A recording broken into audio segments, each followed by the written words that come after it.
There are two main types of plaster, there's lime and there's gypsum, but using the wrong one in the wrong situation can completely ruin your finish. So in this video I'll show you exactly what to use and why most people get this wrong. Now gypsum plaster is what most modern plasterers use. Fast setting, smooth finish.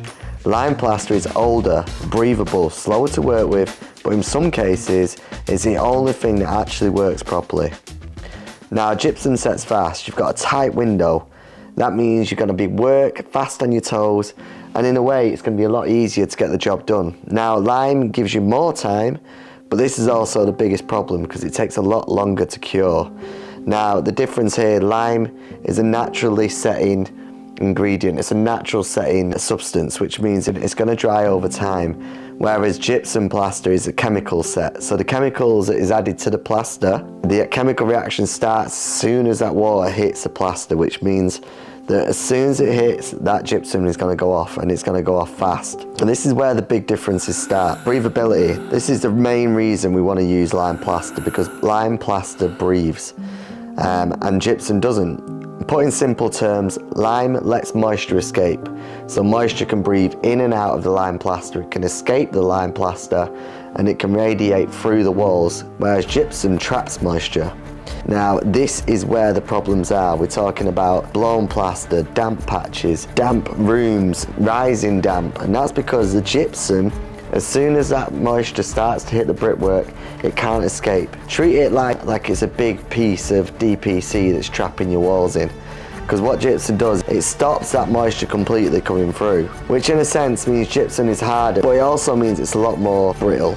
Gypsum is a stronger, harder product, which means it don't flex it much, it cracks a lot, and when you have buildings under a lot of movement, that gypsum's really going to start cracking and working with it, where lime is a lot softer. It's flexible, which is why it works better on older properties, because older properties generally move a lot more, and older properties and the way they were made, they need to allow that moisture to come in and out of the walls. Now like we said before, if you're not going to allow for that, that's when you start getting problems with damp, and that's when you're going to start seeing real issues in terms of them damp patches coming through. So let's talk about when to use each of these products. So just think, use gypsum when you've got new builds, plasterboard, dry controlled environments. And I think you've got gypsum where you want speed and some smooth finish, but only when that is going to be applicable and when it's going to be okay to use. So if you're plastering onto plasterboard on a modern house, gypsum is your go-to. Now we want to use lime render when we've got older properties. We're talking about solid walls where there's no cavities, we've got no DPCs, we've got nothing that's going to stop that moisture from bridging to the brickwork, especially in solid walls. And this is where we get damp prone walls, when we're using gypsum and older builds, and it's going to trap that moisture right in there. You want to use lime for heritage work, and especially for stone builds. When you hear people who want to render some fresh, Cotswold stone in sand cement, this is the worst thing you can do, because that stone, that old brick, it needs to breathe. It needs to allow that moisture in and out. So I've been on a few jobs where gypsum was used on old walls and you've got nothing but problems, where you've got the old damp patches coming through, the plaster starts to blow, you get salt that starts to come onto the surface of the gypsum and eventually punch through into the paint. And what that is just that moisture is forcing its way through the gypsum, and what happens then, the salt starts to come through with it, and that's where the problem when these damp issues come from. So, everyone thinks that these builds it's a damp problem. It's not a damp problem at all. It's the products you're using, and it's how you're dealing with the buildings at the time.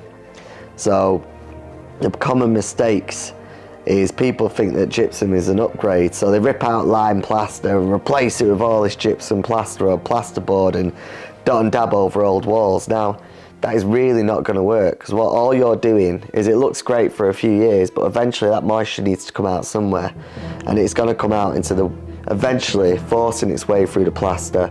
And if it doesn't force its way through, you're going to have that trapped moisture that's going to eventually sit, and that's when you see these wet patches and these damp patches coming through, and that's because you're just trapping moisture in the middle of it.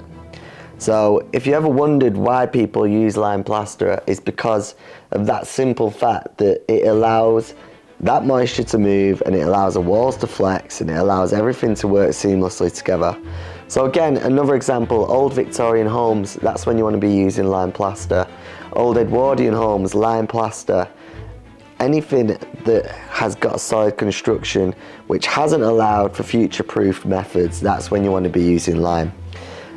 So this is, I wanted to do a quick video on the differences between gypsum and lime plaster, because it's definitely a misconception. It's often seen in terms of this. And if you want to go deeper into understanding different plasters and when to use them, and feel free to sign up to our free plastering crash course, where you eventually get an opportunity to look into the deeper side of plastering, where we talk about advanced methods on how to deal with different substrates at different times. Thank you so much for listening, and I really appreciate you watching. I'll see you on the next one. Cheers, bye.